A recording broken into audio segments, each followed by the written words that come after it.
guys. Okay, your question is tourism something that only rich people can part in? Again, is tourism something that only rich people take part in? For me, the question is tourism something that only rich people can take part in? For me, it is not, because we are aiming for sustainability tourism here. And I think that even the tourists can interact with this. So I want to say that even we don't say poor, but also in a middle class and in rich, we can also take part in it. It is not about giving money, having funding conservation, but also taking care of our beautiful attractions and places. So I will say that the beautiful attractions is not just for the rich people, for the tourist people, but also for all the local communities and for also the Hindangan people.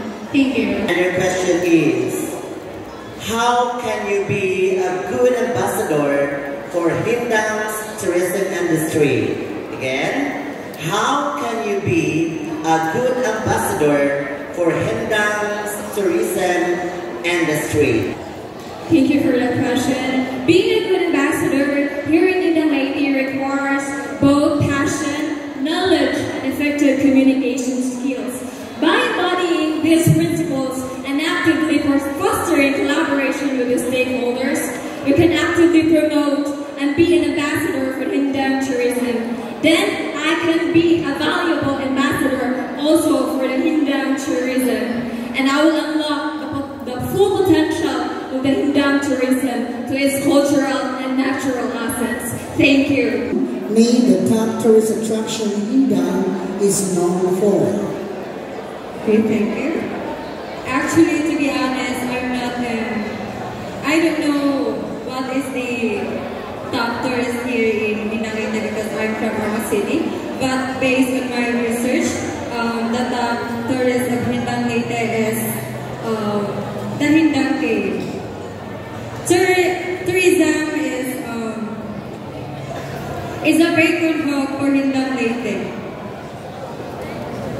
fostering economic growth, creating jobs, and empowering local communities. It celebrates the rich cultural heritage and the natural beauty of the region, enticing visitors to discover its hidden treasures. Through tourism, Hindang shines as a vibrant destination, wearing together the past, the present, and the future in a tapestry of exploration and wonder. I think that will be all. Thank you. Thank you. Your question is, how can you describe a visit to Hindang Nature Park to a blind tourist? Again, how can you describe a visit to Hindang Nature Park to a blind tourist?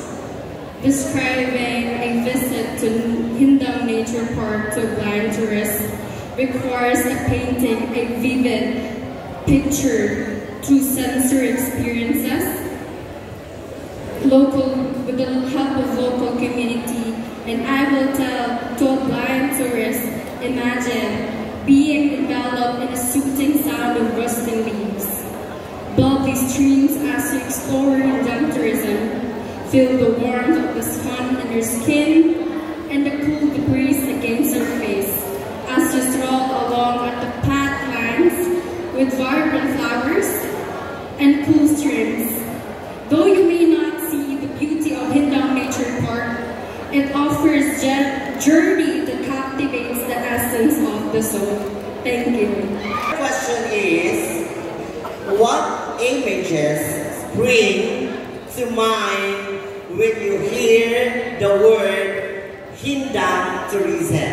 Again, what images spring to mind when you hear the word Hindang tourism? As a first timer here in Hindang, the first images that came into my mind is the smile and accommodation of the people here. Since it is my first time, I always had an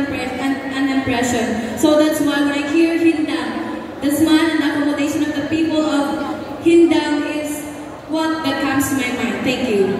Do you think tourism is bad for the municipality's environmental as a whole? Again, do you think tourism is bad for the municipality's environment as a whole? Good evening, everyone. As someone who studied in the field of tourism management, by the way, I'm taking Bachelor of Science in Tourism Management in Ormoc City, and I believe that it is not bad to our society or any municipality as long as we keep ourselves in discipline. And that would be all. I thank you. The question is, how important is tourism to the municipality of Hindang? Again, how important is tourism to the municipality of Hindang? Thank you. For me, tourism is very rampant nowadays in making such a wonderful ambience that we have in here. And